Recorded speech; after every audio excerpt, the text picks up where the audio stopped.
வணக்கம் நண்பர்களே, கதை நிலவு சேனலுக்கு உங்களை அன்போடு வரவேற்கிறேன். நான் உங்கள் தனலட்சுமி பிரபு. மீண்டும் நான் எழுதின ஒரு கதையோடு உங்களை சந்திக்கிறேன். வாங்க இப்போ கதைக்குள்ளே போகலாம். அத்தியாயம் 1. மேம்பாலத்தின் அருகே ஏகப்பட்ட டிராஃபிக் ஜாம். வாகனங்கள் எல்லாம் நத்தை போல் ஊர்ந்து சென்று கொண்டிருக்க தனது இருசக்கர வாகனத்தில் அமர்ந்திருந்த சித்தார்த் பொறுமையின்றி தவித்தான். அந்நேர மதிய வெயில் தலைக்கவசம் அணிந்திருக்கும் அவன் தலையில் வேர்வை கசகசப்பையும் புழுக்கத்தையும் உண்டு பண்ணியிருந்தது. கடவுளே, இப்போது பார்த்தா இந்த வாகன நெருக்கடி வர வேண்டும். என் மனம் பறக்கிற அளவுக்கு இந்த பைக் பறக்காதா என்ன? என் கண்மணியிடம் என்னை கொண்டு சேர்க்காதா? இத்தனை நாள் பிரிவு போதும், இனி எங்களை பிரிக்க யாராலும் முடியாது. எண்ணமிட்டபடியே ஓரளவு சரியான டிராஃபிக் ஜாமிலிருந்து நகர்ந்து பிரிந்து அந்த நெடுஞ்சாலையில் கலந்தான் அவன். கண்ணில் கனவுடன் வண்டியில் பறந்து கொண்டிருந்தான் சித்தார்த். அப்பொழுதுதான் அந்த விபரீதம் நடந்தது. ஒரு திருப்பத்தில் எதிரில் கண்முடித்தனமான வேகத்தில் வந்து கொண்டிருந்த டேங்கர் லாரி ஈவு இரக்கமில்லாமல் சித்தார்த்தின் வண்டி மீது டொம் என்ற சத்தத்துடன் மோதியது. அந்தரத்தில் தூக்கி எறியப்பட்டான் அவன். ஒரு நிமிடம் கண்ணுக்குள் வினயா புன்னகை முகத்துடன் வந்து போனாள். வினயா! மேலே போனவன் புவியீர்ப்பு விசைக்கு பாதகமில்லாமல் கீழே வந்து சாலையில் வந்து கொண்டிருந்த ஒரு பஸ்ஸின் முன்விழ வினாடிக்கும் குறைவான நேரத்தில் அதன் சக்கரத்தில் அறைப்பட்டான். அத்தியாயம் 2. அழுது அழுது ஓய்ந்து போய் மெத்தையில் ஒரு கழித்து படுத்திருந்தாள் வினயா. அருகில் அவளது தந்தை ராஜசேகர். அவரது கை கலைந்து போயிருந்த அவளது தலைமுடியை மென்மையாக கோதிவிட்டு கொண்டிருந்தது. கோடீஸ்வரர் ராஜசேகர். அவரது அத்தனை சொத்திற்கும் ஒரே வாரிசு வினயாதான். அம்மா வினயா! ராஜசேகர் மெல்லிய குரலில் அழைத்தார். கண்ணீர் கோடுகள் வழிந்து காய்ந்து போயிருந்த தன் முகத்தை அவரை நோக்கி திருப்பினாள். என்ன என்பது போன்ற பார்வை. இன்னும் எவ்வளவு நாளைக்கு தான் நீ இப்படியே அழுது உடம்பை கெடுத்துக்குவ? போனவன் போய் சேர்ந்துட்டான். அவன் போனதை நினைச்சு சந்தோஷப்படுறதா இல்லை துக்கப்படுறதான்னு கூட தெரியல. உனக்காக இல்லைனாலும் உன் வயத்தில் வளர்கிற சிசுவுக்காவது நீ ஏதாவது சாப்பிட்டு தான் ஆகணும். இல்லை உன் புருஷனை வேணாம்னு தூக்கி எறிஞ்ச மாதிரி இந்த சிசுவும் வேணாம்னு முடிவெடுத்துட்டியா? அவர் கேள்வியில் குத்தூசி. சில வினாடிகள் அவரை வெறித்து பார்த்தாள் வினயா. பின் சட்டென கட்டிலை விட்டு எழுந்து பாத்ரூம் சென்று முகத்தை தண்ணீரால் அடித்து கழுவினாள். வெளியே வந்து அப்பா ராஜசேகர் நீட்டிய டவலால் முகத்தை அழுந்து துடைத்து கொண்டு மாடியிலிருந்து கீழே இறங்கினாள். சித்தம்மா, டிஃபன் எடுத்து வை, வினயா சாப்பிட வர்றா பாரு. அவளுக்கு முன்னால் அப்பா ராஜசேகரின் சந்தோஷ குரல் கீழே சமையல் அறையில் இருந்த சமையல்காரி சித்தம்மாவின் செவிகளில் விழுந்து அவள் பரபரப்புடன் சூடான இட்லிகளை கொண்டு வந்து டைனிங் டேபிளில் வைத்தாள். புதினா சட்னியும் சூடான வெங்காய சாம்பாரும் அறையே மணத்தது. வினயா டேபிளில் வந்து உட்கார்ந்தாள். சித்தம்மா அவளது தட்டில் 4 இட்லிகளை வைத்தாள். 2 போதும் என்றபடி சாம்பாரை எடுத்து ஊற்றிக்கொண்டாள் வினயா. அம்மாடி, உனக்கு பிடிச்ச புதினா சட்னி என இழுத்த சித்தம்மாவிற்கு நிமிர்ந்து பதில் சொன்னாள் வினயா. இனிமே புதினா சட்னி பண்ணாத சித்தம்மா. எனக்கு பிடிச்ச எதுவும் இனிமே நான் சாப்பிட்றதா இல்லை, செய்கிறதாவும் இல்லை. அவள் சொன்னதை கேட்டு திகைத்த சித்தம்மா நிமிர்ந்து மாடியிலிருந்து படிகளில் இறங்கி கொண்டிருந்த ராஜசேகரை கேள்வியுடன் பார்த்தாள். அவர் தலையசைத்ததும் அந்த புதினா சட்னி இருந்த கிண்ணத்தை எடுத்துக்கொண்டு போய் சமையல் அறையில் வைத்து விட்டு வருவதற்குள் 2 இட்லிகளை விழுங்கிவிட்டு எழுந்திருந்தாள் வினயா. சித்தம்மா பதறினாள். அம்மாடி, புள்ள தச்சி பொண்ணு, எப்படி இது போதும்? எதுவும் பேசாமல் கையை கழுவிவிட்டு மாடிக்கு ஏறினாள் வினயா. ராஜசேகர் வந்து டைனிங் டேபிளில் அமர்ந்தார். அவ போக்கில் விடு சித்தம்மா, மெல்ல மெல்ல சரியாயிடுவா. இட்லியை வாயில் திணித்து கொண்டே சொன்ன அவரை கவலையுடன் கேட்டாள் சித்தம்மா. ஐயா, புள்ளையை இப்படியே விட்டுறதா? சின்ன புள்ள, அவளா தேடிக்கிட்ட வாழ்க்கை இப்படி ஆயிடுச்சு. இப்போ தான் 2 மாதம். பிள்ளைக்கு நல்ல வாழ்க்கையை அமைச்சு கொடுங்கய்யா. இப்படி பட்ட மரமாக நிற்கிறது எவ்வளோ கொடுமைன்னு எனக்கு தான் தெரியும். என் நிலைமை பாப்பாவுக்கு வேணாம்யா. கண்களை துடைத்து கொண்டாள் சித்தம்மா. யோசனையுடன் அவளை பார்த்தார் ராஜசேகர். சித்தம்மா, முதல் தடவை தான் நான் தப்பு பண்ணிட்டேன். இனி நான் எடுக்க போகிற ஒவ்வொரு முடிவும் என் மகளுக்கு நன்மையாகத்தான் இருக்கும். உன் நிலைமை என் மகளுக்கு வர நிச்சயமாக நான் விடமாட்டேன். என் கோடிக்கணக்கான சொத்துக்களுக்கு காவலாகவும் என் பொண்ணுக்கு நல்ல கணவனாகவும் இருக்கிற ஒரு நல்ல மனுஷனைத்தான் நான் தேடிக்கிட்டு இருக்கேன். நிச்சயமாக அவன் என் கண்ணில் படுவான். அவர் சொல்லி கொண்டிருக்கும் போதே வாசல் போர்ட்டிகோவில் ஒரு கார் வந்து நிற்கும் சத்தம் கேட்டது. இருவரும் வாசலை எட்டி பார்த்தனர். காரிலிருந்து ஷரத் இறங்கி கொண்டிருந்தான். இளைஞன், 30 நெருங்கிக் கொண்டிருக்கும் தோற்றம். கோடீஸ்வர் ராஜசேகரின் பல வகையான தொழில்களை மேற்பார்வை செய்து கொண்டிருப்பவன். நம்பிக்கையானவன். நல்ல அபார மூளை அவனுக்கு. வெளிநாட்டில் படித்து விட்டு வந்த அவனை பார்த்த முதல் பார்வையிலேயே ராஜசேகருக்கு பிடித்துவிட்டது. ஜிஎம்மாக உடனடி அப்பாயின்மெண்ட்.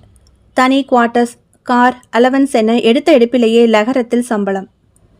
அவன்தான் கைகளில் ஃபைல்களுடன் டை கட்டி ஃபார்மல் ஷர்ட்ஸ் இன் செய்து மிடுக்காக நடந்து வந்து கொண்டிருந்தான். May come in sir? தள்ளி நின்று மரியாதைக்காக கேட்ட அவனே, அடடே வாங்க mister Sharath, come let's have a breakfast. Sithamma, ஷரத்துக்கும் டிஃபன் எடுத்து வை. தடபுடலாக வரவேற்றார் Rajasekar. It's okay sir, I hate my breakfast.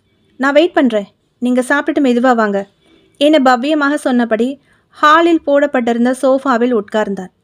அந்த விலையுயர்ந்த சோஃபா அவனை மெத்தென்று அப்படியே உள்வாங்கி கொண்டது. ஹாலில் உட்கார்ந்திருந்த ஷரத் ஹாலை சுற்றி பார்வையை சுழல விட்டான். வெள்ளை நிற யூனிஃபார்ம் அணிந்த வேலையாள் தந்த ஆரஞ்சு ஜூஸை நாசுக்காக எடுத்து லேசாக உதட்டுக்கு கொடுத்துவிட்டு அதை எதிரில் இருந்த டீபாயின் மேல் வைத்தான். ஹாலை அளந்த அவன் பார்வையில் ஹாலில் விதவிதமாக மாட்டப்பட்டிருந்த வினயாவின் வண்ண வண்ண விதவிதமான புகைப்படங்கள் பட்டன. Midi, frock, gown, salwar, silk sorry என அழகழகாக எல்லாவற்றிலும் புன்னகைத்து கொண்டிருந்த வினயாவின் புகைப்படங்களையே வைத்த கண் வாங்காமல் பார்த்து கொண்டிருந்தான் ஷரத். அவன் பார்ப்பதை டைனிங் ஹாலிலிருந்து பார்த்து கொண்டிருந்தார் ராஜசேகர். அவரது உதட்டில் புன்னகை ஒன்று மலர்ந்தது. அத்தியாயம் 3. முடியாது முடியாது, நீங்கள் சொல்கிறதுக்கு நான் ஒத்துக்கவே முடியாது. என்னப்பா பேசுகிறீங்க நீங்கள்? புரிஞ்சுதான் பேசுகிறீங்களா? என் புருஷன் சேர்த்து 2 மாதம் கூட முழுச முடியல, அதுக்குள்ளே எனக்கு வேறு கல்யாணம் பண்ணி வைக்கணும்னு இப்படி எங்கிட்ட வந்து பேசுகிறீங்களே, புத்தி பெசகிடுச்சா? வினயா கோபத்தில் வெடித்தாள். ராஜசேகர் அமைதியாய் அவளை பார்த்தார். வினயா, கொஞ்சம் நான் சொல்கிறத கேளுமா. இதுவரையும் உன் விருப்பத்தில் நான் தலையிட்டதே இல்லை. உன் விருப்பங்களுக்கும் கருத்துக்களுக்கும் நான் மரியாதை கொடுத்துட்டு வந்திருக்கேன். நீ படிக்க நினச்ச படிப்பை தான் படித்த. நீயும் கம்பெனியில் ஒரு பார்ட்னராக தான் இருக்க. உனக்குன்னு தனியாக ஒரு பிஸ்னஸ் ஒசூரில் அமைச்சு கொடுத்துருக்கேன். அங்கே உனக்கு கீழே வேலை பார்த்த அசிஸ்டன்ட் மேனேஜரான சித்தார்த்தை காதலிச்ச. அவனை தான் கல்யாணம் பண்ணிக்குவேன்னு ஒத்த கால நின்று. நான் அதுக்கும் சம்மதம் சொன்னேன். கல்யாணமும் பண்ணி வச்சேன். சித்தார்த்தை நம்ம அந்தஸ்துக்கு சமமாக உயர்த்துறதுக்காக நீயும் நானும் எவ்வளவோ மெனக்கெட்டோம். அவனுக்குன்னு தனி கம்பெனி கொடுத்து ரன் பண்ண சொன்னோம். ஆனால் அதையெல்லாம் மறுத்ததோடு இல்லாமல் நம்ம கம்பெனியிலேயே நமக்கு கீழே வேலை பார்த்தா கௌரவ குறைவுன்னு பார்த்த வேலையும் ராஜினாமா பண்ணான். சரி, வெளியில் கௌரவமாக வேலை பார்க்கட்டுமேன்னு நான் பார்த்து கொடுத்த எந்த வேலையும் வேணான்னு உதறி தள்ளினான். கல்யாணமாகி 6 மாதம் கூட ஆகலை. 2 பேருக்கும் மனஸ்தாபம் அதிகமாகி பிரிஞ்சிட்டீங்க. டைவர்ஸ்க்கு அப்ளை பண்ண போகிறதா நீ பேசிகிட்டு இருந்த சமயத்தில் தான் நீ கன்சீவ்டாக இருக்கிற விஷயம் தெரிய வந்தது. சரி, இந்த குழந்தையாவது உங்கள் 2 பேரையும் சேர்த்து வைக்கட்டுங்கிற நப்பாசையில் நான் அவன்கிட்ட போய் சமாதானம் பேசினேன். ஆனால் அவனும் கொஞ்சம் கூட மனித தன்மையே இல்லாமல் அது தன் குழந்தையே இல்லைன்னு சொல்லிட்டான். எனக்கு வந்த ஆத்திரத்தில் அவனை நானே கழுத்தை நெரிச்சு கொன்று போட்டிருப்பேன். ஆனால் ஒன்றை நினச்சிக்கிட்டு சி போடான்னு சொல்லிட்டு வந்துட்டேன். நமக்கு கொஞ்சமும் சம்மந்தம் இல்லாத சமம் இல்லாத ஆட்களை எல்லாம் நம்பி உள்ள விட்டதுக்கு தண்டனை இந்த பேச்சுன்னு விட்டுட்டேன். ஆனால் அவன் பேசினதுக்கு ஆண்டவனே ஆக்சிடென்ட் ரூபத்தில் அவனை தண்டிச்சிட்டான். உடம்பு கூட முழுசாக கிடைக்காம லாரியில் மாட்டி சேர்த்துட்டான். உன் வாழ்க்கை அலங்கோலமாக ஆனதுதான் மிச்சம். இதை பார் வினயா, இதுவரை உன் விருப்பத்துக்கு நான் எந்த மறுப்பும் சொல்லலை. உன் குழந்தைத்தனமான பேச்சை கேட்டு நானும் ஆடினதுக்கு கோர்ட்டு டைவர்ஸ்ன்னு மானம் போனது. இனிமேல் நான் பொறுமையாக இருக்க மாட்டேன். அவன் நினைப்ப மனசில் இருந்து தூக்கி எறி. அவன் குழந்தையை சுமக்கணும்னு உனக்கு அவசியம் இல்லை. உனக்குன்னு இப்போ நான் பார்த்துருக்கிற இந்த பையன் ஷரத் ரொம்ப நல்லவன், பண்பாளன், முற்போக்குவாதி. உனக்காக அப்படியே ஏற்றுக்கிட அவன் தயாராக இருக்கான். சின்ன வயசுலேயே மேடம் வாழ்க்கை இப்படி ஆகிடுச்சு. என்னால் அவங்களுக்கு ஒரு நல்ல வாழ்க்கையை, சந்தோஷத்தை, நிம்மதியை கொடுக்க முடிஞ்சா அதுவே எனக்கு போதும்னு சொல்கிறான். இவன் ஒன்றும் அந்த சித்தார்த் மாதிரி சுயகௌரவம் பார்த்து வீணா போகிறவனோ மற்றவங்க உணர்வுகளுக்கு மதிப்பு தராமல் தான்னு வாழறவனோ கிடையாது. வாழ்க்கையை அதன் போக்கில் வாழ நினைக்கிறவன். அப்படியே என்ன மாதிரி. நீ விரும்பினாலும் விரும்பாட்டாலும் இந்த கல்யாணம் நடந்தே ஆகணும் வினயா. உன் நன்மைக்காகத்தான் சொல்கிறேன். எனக்கு அப்புறம் நீ என்ன பண்ணுவ? தனியாக ஒரு பொண்ணை இந்த உலகம் சும்மா வாழ விடாதுமா. அப்படியே தூக்கி பந்தாடிடும். இதில் உனக்கு இருக்கிற ஒரே ஆப்ஷன், கல்யாணம் நடக்கும்போது உன் வயிற்றில் கரு இருக்கணுமா வேண்டாமான்னு தான். அது உன் விருப்பம்னு ஷரத் சொல்லிட்டான். 2 நாள் டைம் தரேன், நல்லா யோசி. ஆனால் முடிவு நான் சொன்னதாக தான் இருக்கணும். சற்று கட்டளையுடனும் கோபத்துடனும் சொல்லிவிட்டு அவர் அறையை விட்டு வெளியேற விக்கித்து போய் நின்றிருந்தாள் வினயா. அத்தியாயம் 4. மனதுக்குள் ஏதேதோ எண்ணங்கள் அலைமோதியது வினயாவுக்கு. எழுந்தாள். தனது வார்ட்ரோபில் இருந்து அந்த புகைப்படத்தை எடுத்தாள்.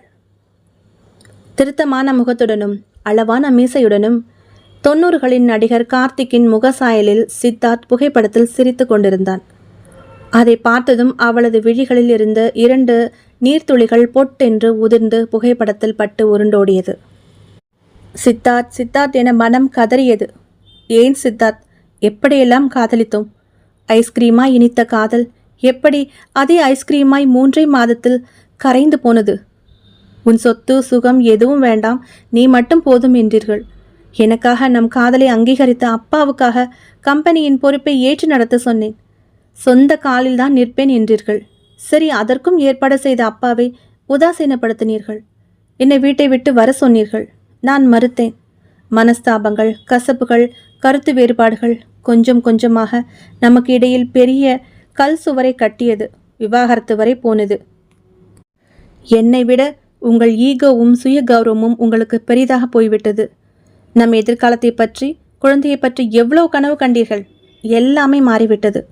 சரி, நான் குழந்தை உண்டாயிருக்கும் செய்தியை அப்பாவிடம் எவ்வளவு மகிழ்ச்சியாக சொல்லிவிட்டேன். நான் ஃபோன் செய்த போது கூட எடுக்கவில்லையே. ஆனால் எப்படி சித்தார்த் அப்படி உங்களால் பேச முடிந்தது? இது உங்கள் குழந்தை இல்லை என எப்படி நான் கூசாமல் அப்பாவிடம் சொல்ல முடிந்தது? ச்சே, எதை வேண்டுமானாலும் மன்னிப்பேன். இந்த ஒரு வார்த்தையை நான் எப்போதும் மன்னிக்கவே மாட்டேன். மறுநாள் நீங்கள் விபத்தில் சிக்கி ஒரு பொட்டலமாக என் முன்னே உங்களை காட்டிய போது கூட ஒரு பொட்டு கண்ணீர் உங்களுக்காக நான் சிந்தவில்லை. நீங்கள் அப்படி ஏன் பேசினீர்கள் என உங்கள் சட்டையை பிடித்து கேட்க வேண்டும் என்றிருந்த வேளையில் அதற்கு வாய்ப்பே இல்லை என்றாகிவிட்டதே என்ற நினைப்புதான். இப்படி என் காதல் பொய்யாகி அவலமாகிவிட்டதே என்ற நினைவுதான் என் கண்ணீராய் தினமும் வெளிப்பட்டு கொண்டே இருக்கிறது. எல்லோரும் நான் உங்களை நினைத்து உங்களுக்காக அழுகிறேன் என நினைக்கிறார்கள். ஆனால் சித்தார்த், நான் உங்களை வெறுக்கிறேன். மிகவும் மனதார வெறுக்கிறேன். இப்போது சொல்கிறேன், ஐ ஹேட் யூ சித்தார்த். இதுவரை உங்களுக்காக உங்களை நினைத்தே மனம் மருகிக் கொண்டே இருந்தேன். இனி அப்படி இல்லை. எனக்காக வாழும் என் அப்பாவுக்காக இனி என் வாழ்வை அமைத்துக் கொள்ளப் போகிறேன். என் குழந்தையை நான் பெற்றெடுக்கப் போகிறேன். அது என் குழந்தை, என் உதரத்தில் வளர்வது. அதை நான் பெற்றுக்கொள்ளத்தான் போகிறேன்.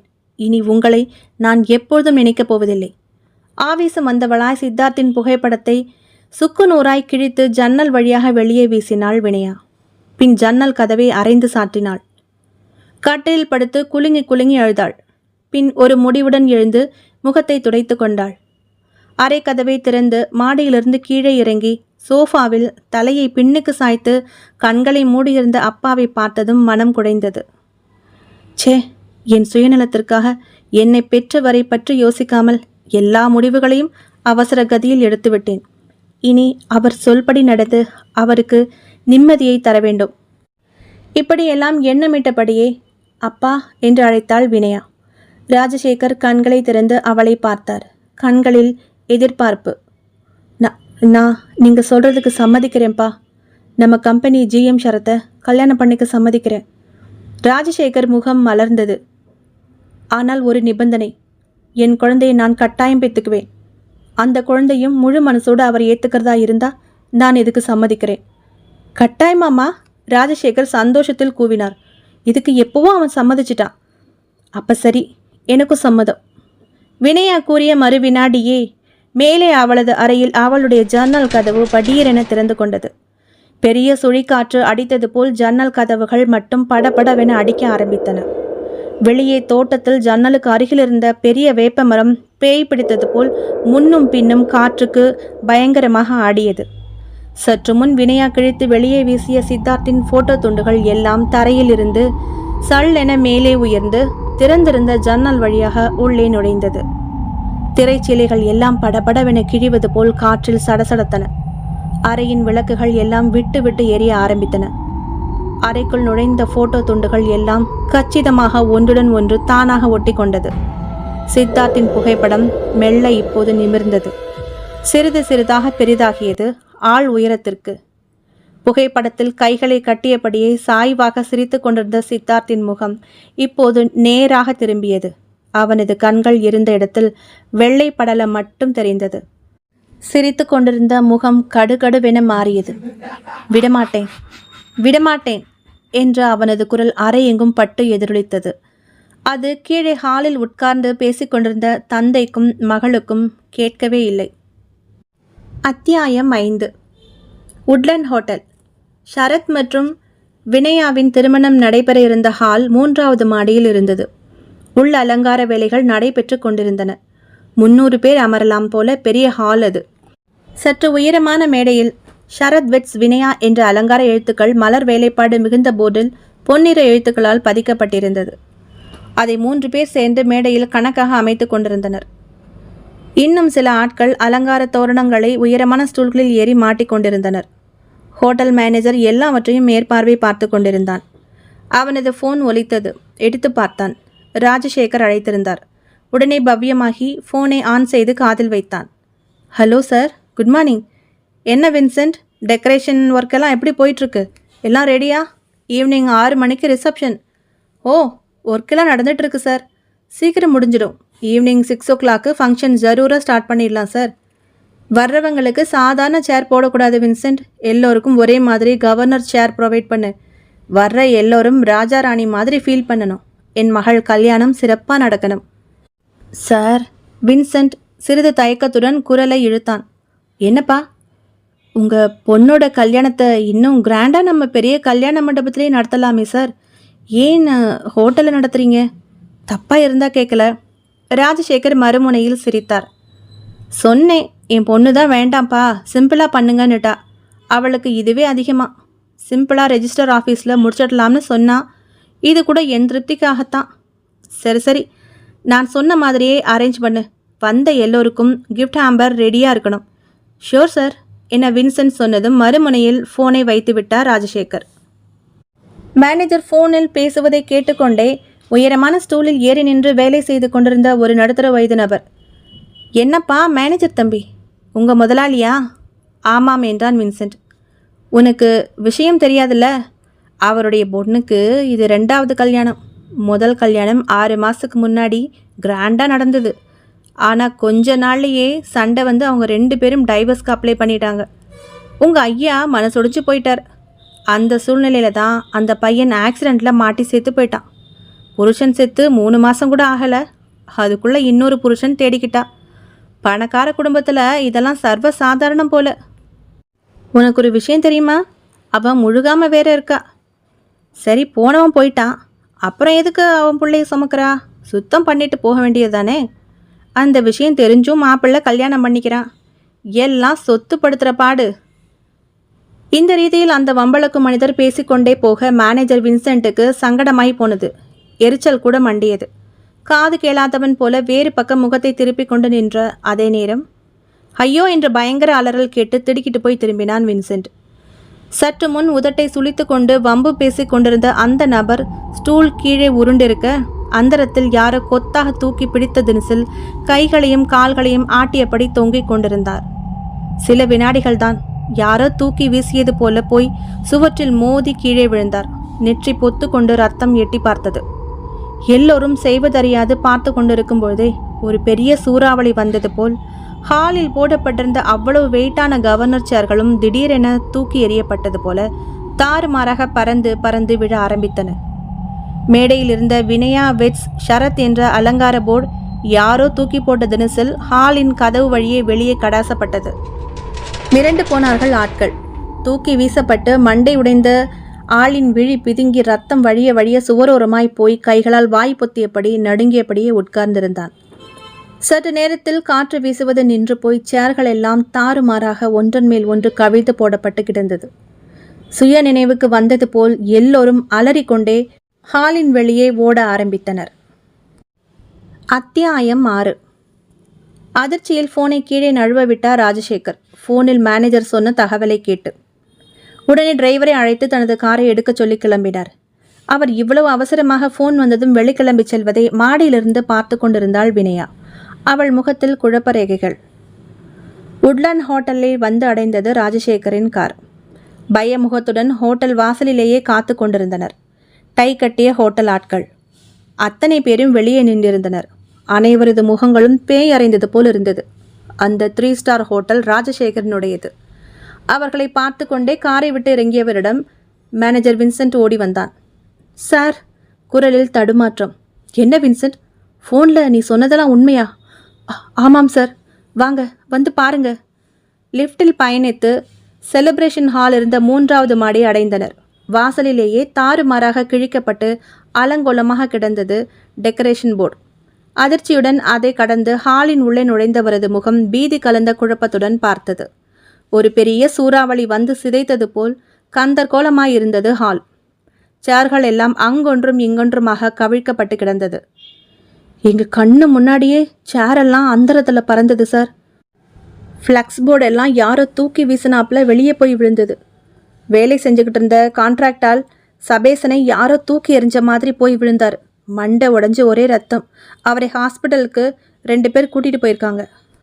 எல்லாவற்றையும் குழப்பத்துடனும் நம்ப மாட்டாமலும் பார்த்து கொண்டு மேனேஜர் சொன்னதை கேட்ட ராஜசேகர் அடுத்து வந்து நின்றது சிசிடிவி அறைக்குத்தான். 1.5 மணி நேரத்திற்கு முன்பு ரீவைண்ட் செய்து பார்த்தார். மேனேஜர் சொன்னது போல் அமைதியாய் வேலை செய்து கொண்டிருந்த இடத்தில் திடீரென புயல் வந்து ருத்ரதாண்டவம் ஆடியது போல் எல்லாம் தூக்கி வீசப்படுவதும் ஆட்கள் எல்லாம் அலறி கொண்டு வெளியே ஓடுவதும் துல்லியமாக பதிவாகி இருந்தது. அதை பார்க்க பார்க்க ராஜசேகரின் முகம் வெளுக்க ஆரம்பித்தது பீதியில். அத்தியாயம் 7. சென்னையின் புறநகர் பகுதியில் கேரளா டைப்பில் கட்டப்பட்டிருந்தது அந்த ஐயப்பன் கோவில். கருவறையில் 18 சிறு படிகளுக்கு மேல் ஒரு சிறு ஐயப்பன் விக்கிரகம் அமர்ந்த நிலையில் நிறுவப்பட்டிருந்தது. பக்தர்களுக்கு இலையில் சந்தன பிரசாதம் வைத்து வழங்கப்பட்டு கொண்டிருந்தது. கருவறையில் விளக்கு ஒளியை தவிர வேறு எதுவும் இல்லை. மூலிகை சாம்பிராணிகளின் வாசம் இதமாக இருந்தது சுவாசிப்பதற்கு. கோவில் வாசலில் தனது காரை நிறுத்தி செருப்பை காரிலேயே விட்டுவிட்டு இறங்கினார் ராஜசேகர். டிரைவரை காரை எடுத்துக்கொண்டு சற்று தள்ளி நிறுத்த சொல்லிவிட்டு கோவிலுள் நுழைந்தார். சுற்றும் முற்றும் பார்த்தார். சற்று தள்ளி இருந்த ஒரு சிறிய மண்டபத்தினுள் ஒருவர் உட்கார்ந்திருந்தார். பலகை ஆசனம் ஒன்றில், தலையில் முன்குடும்பி, 60 நெருங்கும் தோற்றம். கண்களை மூடியிருந்தார் அவர். சந்தனக்கீற்று நெற்றியில் பளீர் என மின்னியது. சட்டையில்லாத மேனி. சந்தனத்திற்கும் அவரது நிறத்திற்கும் வித்தியாசமே இல்லை. வெண்ணிற வேஷ்டி உடுத்து இருந்தார். அருகில் இருவர் இளமையாய் கைகளை பவ்யமாய் கட்டியபடி நின்றிருந்தனர். சீடர்கள் போலும். அவர் முன் சில பேர் உட்கார்ந்திருந்தனர் தரையில். இவரும் கைகளை கூப்பியபடியே அவருடைய முன் போய் நின்றார். கண்களை திறந்தார் அவர். ராஜசேகரை பார்த்ததும் சற்று முகம் சுருங்கினார். பின் சிறிது புன்னகைத்தார். ஐயப்பனே, சேவிச்சியா? இல்லை என்பது போல் ராஜசேகர் தலையாட்டினார். முதலில் போய் சேவிச்சிட்டு வா என உத்தரவிட்டுவிட்டு மீண்டும் கண்களை மூடிக்கொண்டார் அவர். ராஜசேகரும் தலையசைத்துவிட்டு ஐயப்பனை கும்பிட்டுவிட்டு மீண்டும் அந்த மண்டபத்தினுள் நுழைந்தார். வந்ததும் திகைத்தார். அந்த பெரியவரை காணவில்லை அங்கே. அருகில் இருந்தவர்களிடம் விசாரித்தார். எங்கள் குரு தியானம் செய்ய போய்விட்டார். எப்போது எழுந்திருப்பார் என தெரியாது. பதில் வந்தது. ஐயோ, அவரை பார்த்து சில முக்கியமான விஷயம் கேட்கணுமே. என் நண்பர் சொல்லித்தான் அவரை பார்க்க வந்தேன். ராஜசேகர் பதறினார். பதற வேண்டாம். நீங்கள் வந்தால் உங்களிடம் சேர்ப்பிக்க சொல்லி இதை தந்தார் என ஒரு சீடர் போன்றவர் அந்த பேப்பரை அவரிடம் நீட்டினார். ஆவலுடன் அதை வாங்கி படித்தார் ராஜசேகர். அதில் எழுதியிருந்ததை ஆவலாக படித்தவர் முகம் அஷ்டகோணலாகியது. அதில், நீ செய்த பாவத்தின் விளைவு இனி நீ அனுபவிக்கப் போவது. அதை மாற்ற முடியாது. நீ அனுபவித்தே ஆக வேண்டும். உன்னை தேடி வரும் பின் விளைவை நீதான் சமாளித்தாக வேண்டும். இறைவனின் கருணை உனக்கு இல்லை. என்னை இனி தேடி வர வேண்டாம். இது ஐயப்பனின் வாக்கு. அதை படிக்க படிக்க ராஜசேகரின் முகம் மாறிக்கொண்டே வந்தது. அத்தியாயம் 8. மேட்டுப்பாளையம். உதகையின் குளிர் அங்கு வரை எட்டி பார்த்து குசலம் விசாரித்து கொண்டிருந்தது. மெயின் ரோட்டிலிருந்து ஒரு மண் பாதை பிரிந்து 10 கிலோமீட்டர் தூரம் சென்று ஒரு மலையடிவாரத்தை அடைந்தது.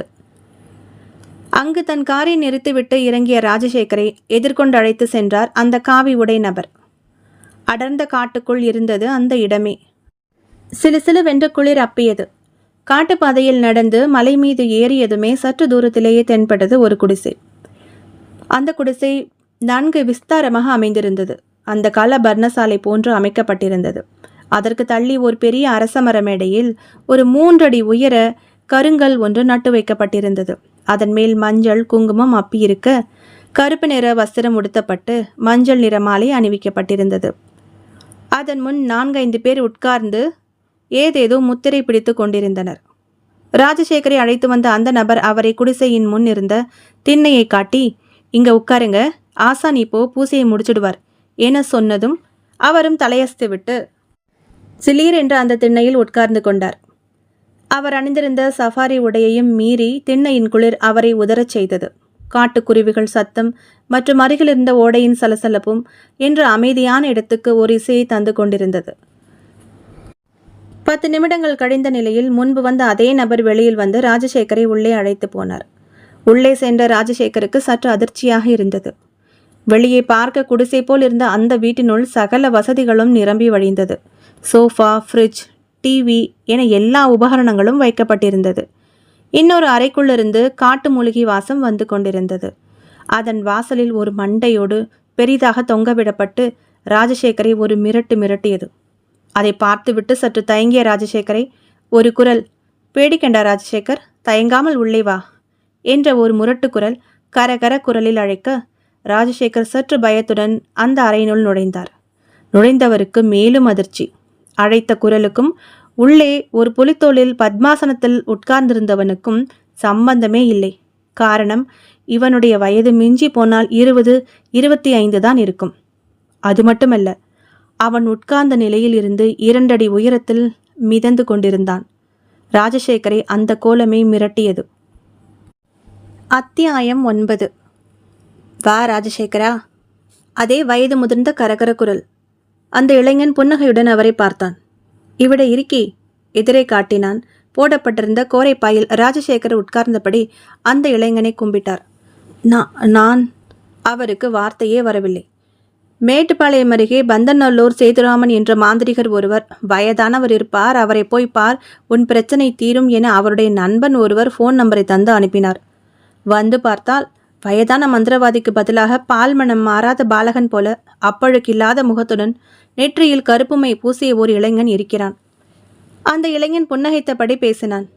என்ன ராஜசேகரா, சந்தேகமா? நான் தான் நீ தேடி வந்த பந்தநல்லூர் சேதுராமன். ராஜசேகரின் முகத்தில் அப்பட்டமான அதிர்ச்சி தெரிந்தது. அவருக்கு வயது 65க்கும் மேல் என கேள்விப்பட்டனே. கடகடவென சிரித்தான் இந்த சேதுராமன். ஆமாம், உண்மைதான், 66 எனது வயது. ராஜசேகரின் கண்களில் நம்ப முடியாத தன்மை. அவரை உற்று பார்த்தபடியே சேதுராமன் சொன்னான். சந்தேகம் கொள்ள வேண்டாம் ராஜசேகரா, நான் தான் நீ தேடி வந்த பந்தநல்லூர் சேதுராமன். சில காரணங்களுக்காக நான் கூடு விட்டு கூடு பாய்ந்திருக்கும் புதிய உடல் இது. அது பற்றி உனக்கு எந்த கவலையும் வேண்டாம், அது உனக்கு தேவையும் இல்லை. நீ வந்த விஷயம் என்ன என்பதை ஞான் இப்போது பறையும், கேட்டுக்கோ என சொல்லிவிட்டு கண்களை மூடி வலது கையை தன் நெஞ்சுக்கு நேராக வைத்துக்கொண்டு ஏதோ உச்சரித்த இளைஞன் உடலிலிருந்த சேதுராமன் கண்களை திறந்தார். இப்போது அவருடைய கண்களில் சிவப்பு கூடியிருந்தது. சற்று ஏளனம் கலந்த பார்வை கலந்திருப்பது போன்று இருந்தது ராஜசேகருக்கு. அவரையே படபடப்புடன் பார்த்து கொண்டிருந்தார். எந்தா ராஜசேகரா, செய்த பாவம் துரத்துகிறதோ? அவர் கேட்ட விதமே ராஜசேகரை கிள்ளியது. திருவென முழித்தார். சாமி, நான் ஏதோ சொல்ல வந்த அவரை கையமர்த்தினான் சேதுராமன். எதுவும் சொல்ல வேண்டாம், எனக்கு அறியும். 2 இடங்களில் இந்த பிரச்சனைக்காக கேட்டு அவமானம் அடைந்திருக்கிறாய், உண்மைதானே? அவர் கேட்க ராஜசேகர் ஆமோதிப்பாய் தலையசைத்தார். எப்பொழுது என்னை நம்பி என்னை தேடி வந்தியோ அப்போதே என் கடமை உன்னை ரட்சித்து உன் பிரச்சனைகளை தீர்ப்பது. நான் உன் பிரச்சனையை சரி செய்கிறேன். இதை கேட்டதும் ராஜசேகரின் முகம் மலர்ந்தது. ரொம்ப நன்றி சாமி என்றார் கைகளை கூப்பி. சரி, இதை நான் செய்தால் பதிலுக்கு என்ன தருவாய்? கண்ணில் கள்ளச்சிரிப்புடன் கேட்ட சேதுராமனை உணர்ச்சி பெருக்குடன் பார்த்தார் ராஜசேகர். என்ன வேண்டும் சாமி, கேளுங்க, எவ்வளவு பணம் வேணும் என்றபடி தன் செக் புக்கை வெளியே எடுத்தார். எனக்கு பணம் காசு வேண்டாம் சொன்ன சேதுராமனை குழப்பத்துடன் பார்த்தார் ராஜசேகர். வேறு என்ன சாமி? நிலபுலன், வீடு, ப்ராப்பர்ட்டி என்ன வேணும் சொல்லுங்க. இதெல்லாம் என்கிட்ட நிறைய இருக்கு. என்கிட்ட இல்லாதது ஒன்னே ஒன்று தான். அதற்காகத்தான் நான் மெனக்கெட்டு எல்லாம் பண்ணிக்கிட்டு இருக்கேன். ராஜசேகருக்கு எதுவும் புரியவில்லை. அது என்ன சாமி? இளமை, பளிச்சென்று சொன்ன சேதுராமனை சற்று குழப்பத்துடன் பார்த்தார் ராஜசேகர். இளமையா? ஆமாம், என்னுடைய இளமை. அதை நான் எப்படி உங்களுக்கு தர முடியும்? முடியும். மீண்டும் சேதுராமனின் குரலில் உறுதி தெரிந்தது. நீ நினைத்தால் எனக்கு இளமையை தர முடியும். புரியும்படி சொல்லுங்க சாமி. என் இளமையை மீட்டெடுக்க நான் இப்போது பண்ணி கொண்டிருக்கும் ஒரு பூஜைக்கு ஒரு பச்சிளம் சிசு தேவை. அதுவும் பெண் சிசு.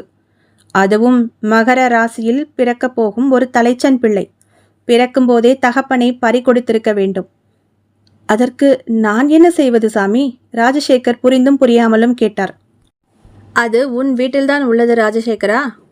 என் வீட்லையா? அவர் முகத்தில் குழப்பம். என் பொண்ணு தான் இருக்கா. அவளும் மகர ராசி கிடையாது. அப்பா, நான் உயிரோடு தான் இருக்கேன் என இழுத்தார். ஹாஹா என்ற சேதுராமனின் பெருஞ்சிரிப்பு ராஜசேகரை பயமுறுத்தியது. தான் உதவி கேட்க வந்தால் நம்மை என்னவோ இவர் கேட்கிறாரே என்ற அவஸ்தை. சிரித்து முடித்த சேதுராமன் சிறிது குனிந்து கண்களை மட்டும் உயர்த்தி ராஜசேகரை பார்த்தார். பின் சொன்னான், எனக்கு வேண்டிய அந்த பெண் சிசு உன் வீட்டில் ஆனந்தமாய் வளர்கிறது. அது உன் பெண்ணின் வயிற்றில் வளர்கிறது. அதுதான் என் காணிக்கையாக வேண்டும். ஒற்றை விரலை ராஜசேகரை நோக்கி நீட்டியவாறே சேதுராமன் சொன்னது ஓங்கி பொட்டில் அடித்தது போல் இருந்தது ராஜசேகருக்கு. அப்படியே விக்கித்து போய் நின்றார். அத்தியாயம் 10. யோசனையுடன் காரில் வந்து கொண்டிருந்தார் ராஜசேகர். சென்னைக்கு இன்னும் 2 மணி நேர பயணம் இருந்தது. வினயாவின் திருமண பேச்சு எடுத்தாலே ஏதாவது அசம்பாவிதம் நடக்க ஆரம்பித்தது. எங்கு கல்யாணம் ஏற்பாடு செய்தாலும் அந்த இடமே ரணகலமாகி போனது.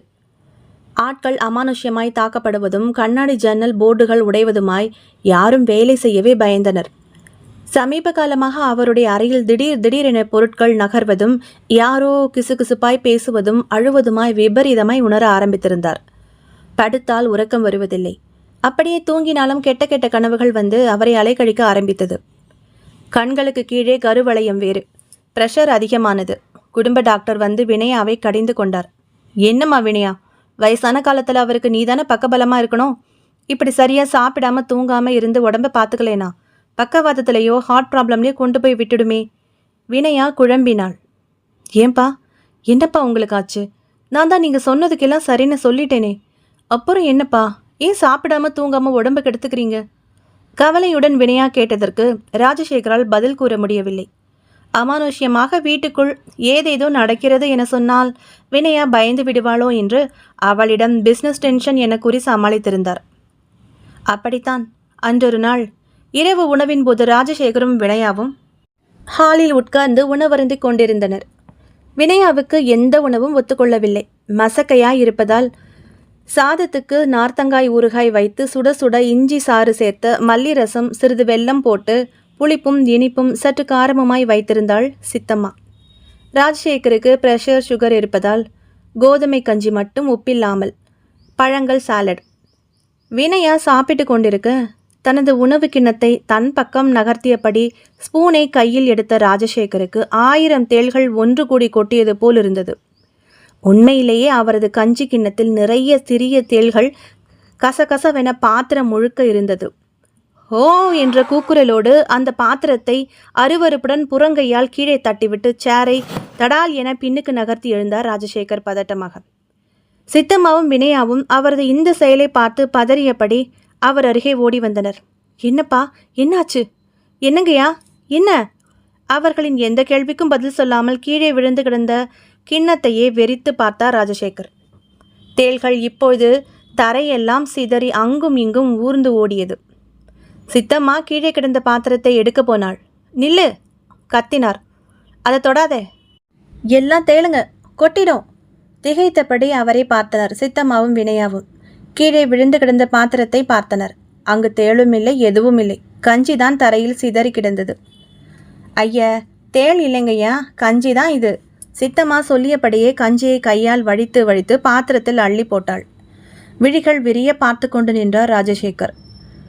அவருக்கு சித்தம்மா சிதறிய ஊர்ந்து ஓடிய தேள்களை எல்லாம் அள்ளி அள்ளி போடுவது போல் தெரிந்தது. உடலெல்லாம் மயிர் கூச்செறிந்தது. கண்களை கசக்கி விட்டு கொண்டார்.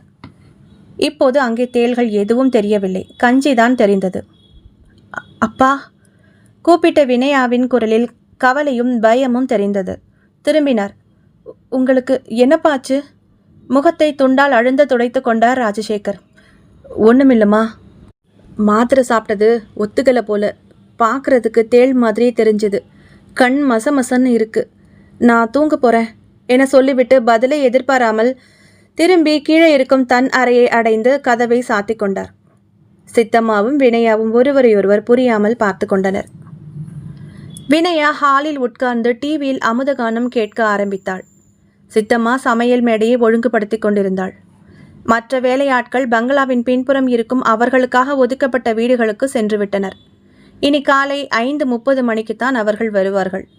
வாசலின் இருபுறமும் நைட் செக்யூரிட்டிகள் உண்டு. 2 ராஜபாளைய நாய்கள் அவிழ்த்து விடப்பட்டு இரவு முழுவதும் நாக்கை தொங்க போட்டபடி பங்களாவை சுற்றி சுற்றி வரும். இரவு மணி 11 நெருங்கியது. சித்தம்மாவும் அவளுக்கான ஓர் அறையில் படுத்துவிட்டாள். சுவர்கோழிகளின் ரீங்காரம் எங்கும் கேட்டுக்கொண்டிருந்தது. திடீரென ஏனோ 2 நாய்களும் விட்டு விட்டு குலைக்க ஆரம்பித்தன. டிவி பார்த்தபடியே சோஃபாவில் அமர்ந்து சற்று கண் அயர்ந்திருந்த வினயா சட்டென எழுந்தாள். கொட்டாவி விட்டபடியே எழுந்திருந்த வினயா டிவி ஆஃப் செய்துவிட்டு திரும்பியவள் சடன் பிரேக் போட்டு அப்படியே விழிகள் தெறிக்க நின்று விட்டாள். காரணம், அவள் எதிரில் சித்தார்த் நின்று கொண்டிருந்தான். ஆம், விபத்தில் இறந்து போனவன்தான். சாம்பல் பூசிய தினசில் வெளுத்த முகத்துடன் 2 கண்களிலும் குருதி வழிந்தபடி வினயாவையை வெறிக்க பார்த்தபடி நின்று கொண்டிருந்தான். வீல் என அலறியபடியே மயக்கமானாள் வினயா. அவளது அலறல் குரல் கேட்டு அந்த நள்ளிரவு வேளையில் அனைவரும் ஓடி வந்து விட்டனர். ராஜசேகர் தூக்கம் வராமல் புரண்டு கொண்டிருந்தவர் என்னமோ ஏதோ என அலறி அடித்து கொண்டு வர ஹாலில் வினயா மயக்கமாயிருப்பதும் சித்தம்மா அவள் மீது தண்ணீர் தெளித்து மயக்கம் தெளிவிக்க முயன்று கொண்டிருப்பதும் தெரிந்தது. சற்று நேரத்தில் டாக்டர் வந்து வினயாவுக்கு ஒரு ஊசியை போட்டதும் சோஃபாவில் படுக்க வைக்கப்பட்ட வினயா மெல்ல கண் விழித்தாள். சுற்றிலும் நின்ற அனைவர் முகத்திலும் கவலை. அருகில் ராஜசேகரும் கவலை முகத்தோடு, அம்மாடி வினயா, ஏம்மா இப்படி கத்திக்கிட்டே மயங்கி விழுந்த? என்னம்மா நடந்தது? வினயா பயத்துடன் சுற்றுமுற்றும் பார்த்தாள். அவளது விழிகள் மீண்டும் சித்தார்த் எங்காவது தென்படுகிறதா என அச்சத்துடன் சுழன்றன. அப்பா, நான் அவரை பார்த்தேன்ப்பா. யாரம்மா? அவர் சித்தார்த். அவர்தான் என் முன்னாடி நின்றுட்டு இருந்தார்ப்பா. அவள் சொல்ல வேலைக்காரர்கள் ஒருவரையொருவர் பார்த்து கொண்டனர். அவர்களுடைய முகங்களில் அதிர்வு துல்லியமாக தெரிந்தது. ராஜசேகர் முதுகுத்தண்டில் ஐஸ் வைத்தது போல் ஜில்லிட்டது. ஆக வினயாவுக்கும் அவன் நடமாட்டம் தெரிந்திருக்கிறது. அப்படியென்றால் தன் கண்களில் படுவதும் பிரமையல்ல, உண்மைதான். சித்தார்த்தின் ஆன்மா இந்த வீட்டை சுற்றி கொண்டிருக்கிறான். என்னையும் வினயாவையும் பயமுறுத்தி கொண்டிருக்கிறான். ஏன்? அவருக்குள் கேள்வியுடன் பயமும் முளைத்தது.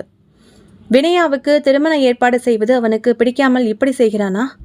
இது நல்லதற்கில்லையே. எப்போது அவன் வினயாவையும் பயமுறுத்த ஆரம்பித்து விட்டானோ இனி சும்மா இருப்பதற்கில்லை. ஏதாவது செய்தாக வேண்டும்.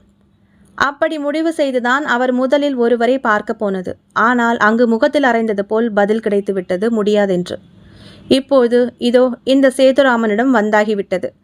அவன் சரி, உன் பிரச்சனையான அந்த சித்தார்த்தாவை விரட்டி விடுகிறேன் என்கிறான். பதிலாக வினயாவின் வயிற்றில் இருக்கும் கருவை அல்லவா கேட்கிறான். எப்படி தர முடியும்? வினயா அதன் மேல் உயிரே அல்லவா வைத்திருக்கிறாள். இப்படி எண்ணமிட்டபடியே காரை ஓட்டிக் கொண்டிருந்த ராஜசேகர் கடைசி வினாடியில்தான் அந்த லாரியை கவனித்தார். அசுரத்தனமாக தன்னை நோக்கி வந்த அந்த லாரியின் மீது மோதுவதை தவிர்க்க ஸ்டியரிங்கை படு வேகமாக கையாண்டு இடது பக்கம் காரை திருப்பினார். கரகரவென்ற சத்தத்தோடு கார் பாதையை விட்டு சரிவில் இறங்கி கட்டுப்பாட்டை மீறி தாறுமாறாக ஓடியது.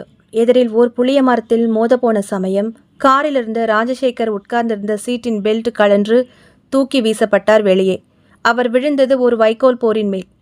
அங்கே கார் டமார் என்ற சத்தத்தோடு மரத்தின் மீது மோதி முன் பாதி அப்பளம் போல் நொறுங்கியது. அதை பார்த்து கொண்டே மயக்கமானார் ராஜசேகர். அத்தியாயம் 11. அழுது அழுது வீங்கிய முகத்துடன் ஐசியூவில் ராஜசேகரன் அருகில் உட்கார்ந்திருந்தாள் வினயா. அந்த பக்கம் கவலையான முகத்துடன் வினயாவை திருமணம் செய்ய போகும் GM சரத். மெல்ல கண்விழித்தார் ராஜசேகர். அப்பா, கேவினாள் வினயா. நர்ஸ் உற்சாகமான குரலில் கேட்டாள். சார், இப்போ எப்படி இருக்கு? கண்களை மூடி திறந்தார் ராஜசேகர். உங்களுக்கு ஒன்றுமில்லை, சின்ன சிராய்ப்பு காயம்தான். அதிர்ஷ்டவசமாக உயிர் பொழைச்சிருக்கீங்க. மிஸ் வினயா, நான் டாக்டரை அழைச்சிட்டு வரேன். அவரை எமோஷன் ஆக பேச விடாதீங்க. பிபி கொஞ்சம் கூட இருக்கு சொல்லிவிட்டு நர்ஸ் விலகவும் அப்பா என்ற கேவலுடன் ராஜசேகரின் மீது சாய்ந்தாள் வினயா. என்னப்பா, நீங்கள் பார்த்து வரக்கூடாதா? ஒரு நிமிஷம் விஷயம் கேள்விப்பட்டு ஆடி போயிட்டேன். சார், இப்போதான் எங்களுக்கு நிம்மதியாக இருக்குது. ஒர்க்கர்ஸ்னால் ரொம்ப பயந்துட்டாங்க. ஷரத் சொல்ல ராஜசேகர் சிரித்தார். என்ன ஷரத், இன்னும் என்னை சார்னு கூப்பிடுறீங்களே? மாமான்னு கூப்பிடுங்க. அம்மா வினயா, ஏன் அழற? அதான் எனக்கு ஒன்றும் ஆகலையே.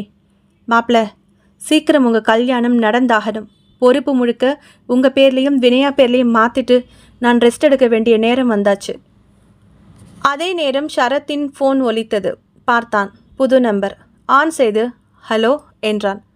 மறுமுனை, என்ன புது மாப்பிள்ள, சௌக்கியமா என்றது. குரல் எங்கோ கிணற்றிலிருந்து ஒலிப்பது போல் கேட்டது. ஷரத்தின் முகம் சுருங்கியது. யார் இது? நான் யாராயிருந்தா என்ன, இந்த கல்யாணத்தை நடக்க விட மாட்டேன், அதை மட்டும் தெரிஞ்சுக்கோ. ஷரத்தின் முகம் சிவந்தது. டேய், யார்டா நீ?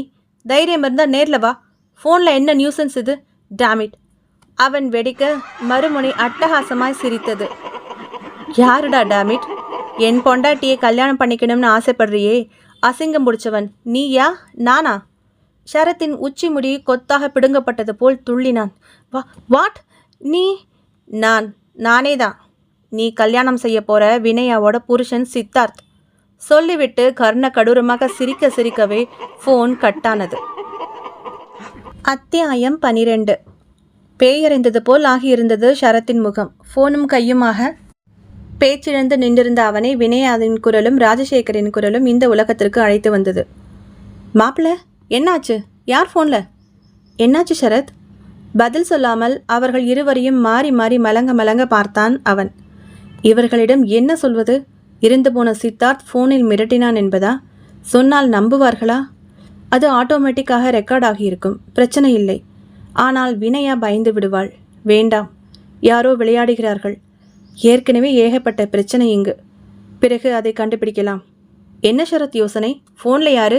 வினயா கேட்க, ஒன்றுமில்லை மேடம், யாரோ ஒருத்தன் சும்மா ஃபோனில் மிரட்டினா. என்னென்ன? போனஸ் அதிகம் வேணும்னு. தன் பேரே சொல்லிக்கல, மிரட்டான். இது கம்பெனி சம்மந்தப்பட்டது, நீங்கள் ஒன்றும் ஒரி பண்ணிக்க வேண்டாம். Sir, take care. நான் போய் கம்பெனி வேலைகளை பார்க்குறேன். அவனை யோசனையுடன் பார்த்து கொண்டே தலையாட்டினார் ராஜசேகர். யோசித்தவாறே ஹாஸ்பிட்டலை விட்டு வெளியேறி தன் காரில் அமர்ந்து காரை ஸ்டார்ட் செய்தான் ஷரத். காரை ஸ்டார்ட் செய்து கொண்டே முன்புற கார் கண்ணாடியை பார்த்தவன் அதிர்ந்து போனான். இரத்த அச்சில் ஒரு கை முன்புற கண்ணாடியில் பதிந்திருந்து விட்டு மெல்ல மெல்ல மறைய ஆரம்பித்தது. அதற்குள் வேகமாக அதை தன் மொபைல் ஃபோனில் ஃபோட்டோ எடுத்துக்கொண்டான் ஷரத் வேகமாக. அடுத்த நொடியில் ஃபோன் ஒலித்தது. மறுமுனையில் ராஜசேகர் அழைத்திருந்தார். தயக்கத்துடன் ஆன் செய்து ஹலோ, சொல்லுங்க சார் என்றான் ஷரத். அவன் குரலில் சுரத்தே இல்லை. ஷரத், உண்மையிலேயே நீங்கள் என்னை மதிக்கிறதா இருந்தா நான் கேட்கறதுக்கு உண்மையான பதில் சொல்லணும். தீர்க்கமாய் கேட்டது ராஜசேகரின் குரல் மறுமுனையில். சொல்லுங்க சார். கொஞ்ச நேரத்துக்கு முன்னாடி ரூமில் இருக்கும்போது ஒரு ஃபோன் கால் வந்து நீங்கள் டென்ஷனாக பேசுனீங்கல்ல? ஆமாம். அதில் சொல்லப்பட்ட விஷயம் என்ன? யார் சொன்னது?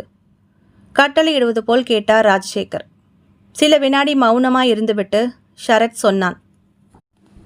எனக்கும் வினயாவுக்கும் கல்யாணம் நடக்கக்கூடாது, அதை நடத்த விட மாட்டேன்னு சொன்னான். ராஸ்கல். யார் அவன்? செத்துப்போன உங்க மருமகன் சித்தார்த்.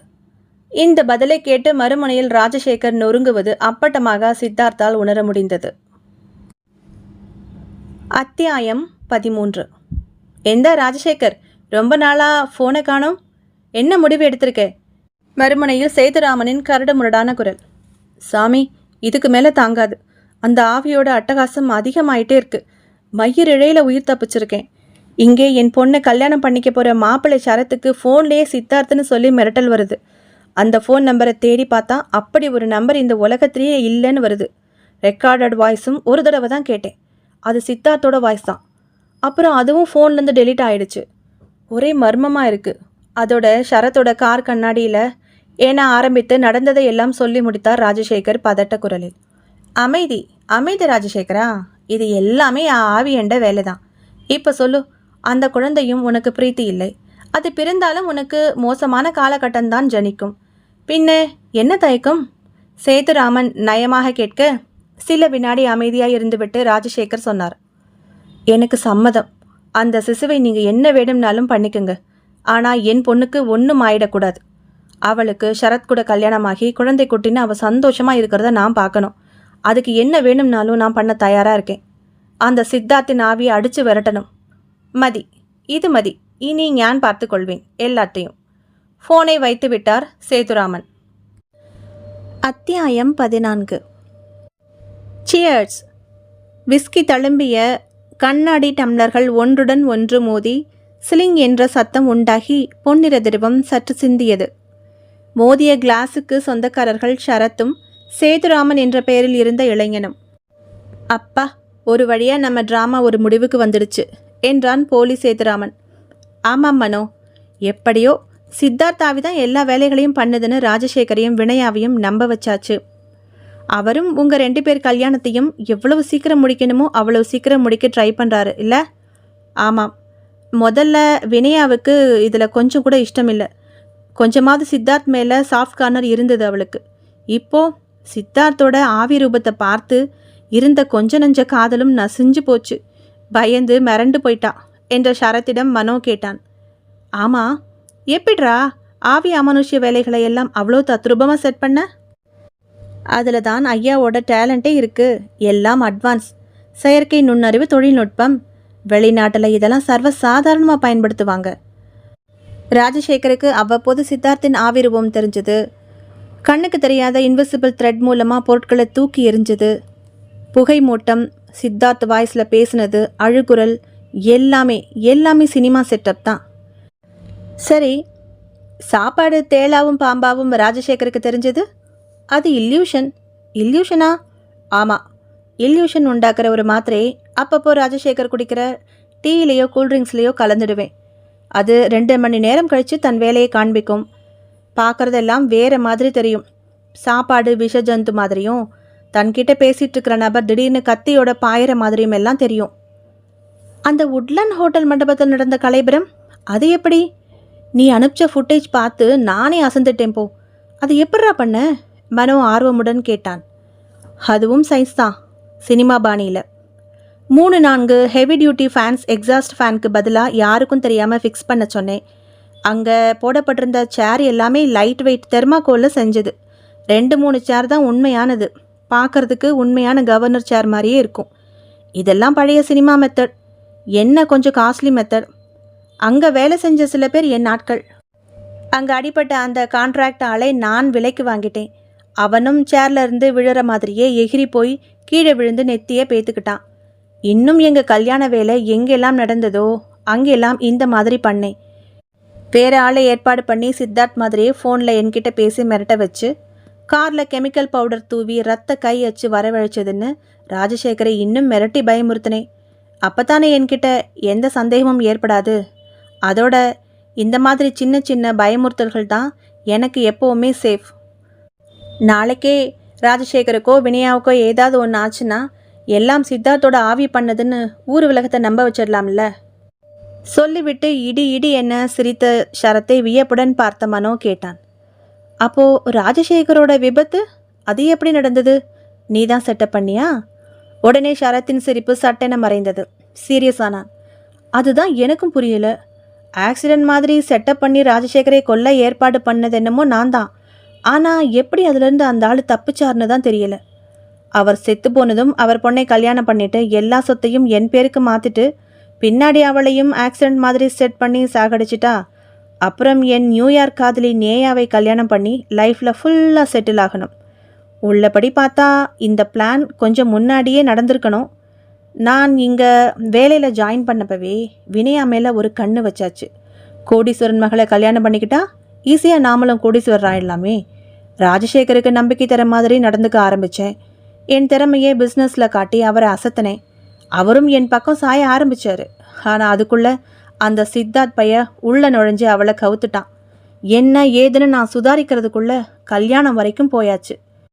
ஆனால் அதுக்கப்புறம் நான் அலர்ட் ஆகிட்டேன். 2 பேருக்கும் ஒருத்தரோட நம்பிக்கையை குலைக்கிற மாதிரி மார்ஃபிங் ஃபோட்டோஸ் வீடியோஸ் அனுப்பிச்சு அவங்களுக்குள்ள சந்தேகத்தை மூட்டினேன். 6 மாதம்தான். ஏற்கனவே ராஜசேகருக்கு சித்தார்த் பிடிக்காத மாப்பிள்ளை. ஆஃபீஸில் அவனை பற்றி இல்லாத பொல்லாதையெல்லாம் சொல்லி ராஜசேகரை அவனை இன்னும் வெறுக்கிற மாதிரி பண்ணேன். அதுக்கு பலம் சேர்க்குற மாதிரி ஈகோ பிரச்சனையாலேயே கம்பெனிலேருந்து அவனாவே வேலையை ரிசைன் பண்ணிட்டான். வினயாவும் வாழா வெட்டியாக வீட்டுக்கு வந்தா. டைவர்ஸும் அப்ளை பண்ணான்.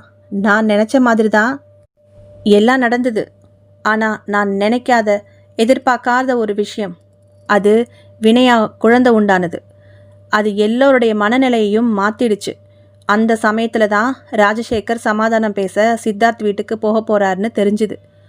அவருக்கு முன்னாலே நான் போய் பாதி வழியில் ராஜசேகரை மறித்து வழியில் சித்தார்த்தை பார்த்ததாகவும் அவன்கிட்ட வினயா குழந்தை உண்டாயிருக்கிற தகவலை சந்தோஷமாக சொன்னதாகவும் அதுக்கு அவன் அது தன் குழந்தை இல்லைன்னு சொல்லி வினயாவை தப்பாக பேசி 2 பேருக்கும் கை கலப்பு உண்டாகிடுச்சுன்னும் அவரை இப்போ பார்க்க போக வேண்டாம்னு நாடகமாடி தடுத்தேன். அவரும் அதை நம்பிக்கிட்டு அப்படியே வினயா கிட்ட சொல்லிட்டார். இதுக்கிடையில தான் என்னோட பிளானுக்கு தடையாக இருந்த சித்தார்த்தை கொல்ல முடிவு பண்ணி ஏற்பாடு பண்ணேன். உண்மையிலேயே சித்தார்த்துக்கு வினயா ப்ரெக்னெண்ட்டாக இருக்கான்னு தெரிஞ்சு மனசு மாறி அன்னைக்கு அவளை பார்க்க சந்தோஷமாக தன் 2 வீலரில் வந்தான். வந்த அவனை லாரியை விட்டு அடித்து தூக்க வச்சேன். All spot out. கடைசி வரை அவன் ராஜசேகருக்கு பிடிக்காத மருமகன், வினயாவுக்கு மோசமான கணவன் அப்படின்ற பிம்பத்தை உருவாக்கிட்டேன். அப்புறம் கொஞ்சம் கொஞ்சமாக காய்களை நகர்த்தி சித்தார்த் ஆவியாக நடமாடுறதா நம்ப வச்சு அதுக்கு போலி சேதுராமனா உன்னை ரெடி பண்ணி நடிக்க வச்சேன். நீ அன்னைக்கு இன்விசிபிள் சேரில் உட்காந்துருந்ததை பார்த்தே மனுஷன் அசந்துட்டார். ஏன்னா அவன் சிரிக்க, அது சரி, எதுக்கு குழந்தைய கேட்க சொன்ன? அது என்ன என் குழந்தையா?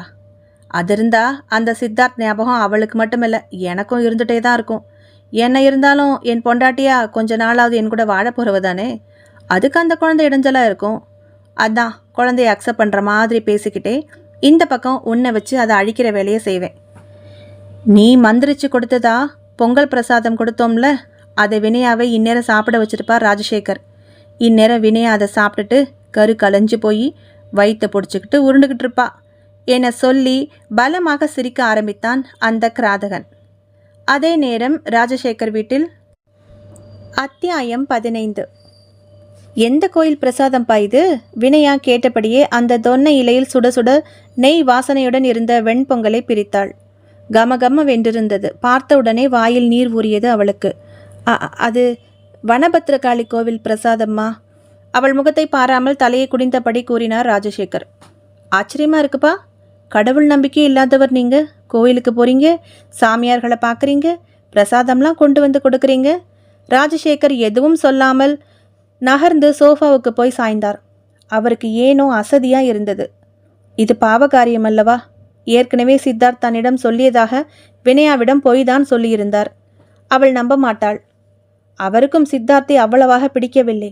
அவனிடமிருந்து மகள் விலக்கி விவாகரத்து வாங்கி விடுவாள் என நினைத்ததுக்கு நேர்மாறாக குழந்தை உண்டானது தெரிந்ததும் வினயாவின் மனம் மாறிவிட்டது. மகளுக்காகத்தான் மருமகனிடம் தூது போனார். ஆனால் ஷரத் அதற்கு முன்பே தங்களுக்காக சித்தார்த்திடம் சென்று பேசி செருப்படி படாத குறையாக திரும்பி வந்து விஷயத்தை சொன்னான். கோபம் பொத்து கொண்டு வந்துவிட்டது ராஜசேகருக்கு. அவர் ஸ்டேட்டஸ் என்ன, குடும்ப பாரம்பரியம் என்ன, வினயாவின் ஆசை ஒன்றிற்காக அவர் எல்லாவற்றையும் விட்டுவிட்டு அவன் காலில் விழக்கூட தயாராக இருந்தார்.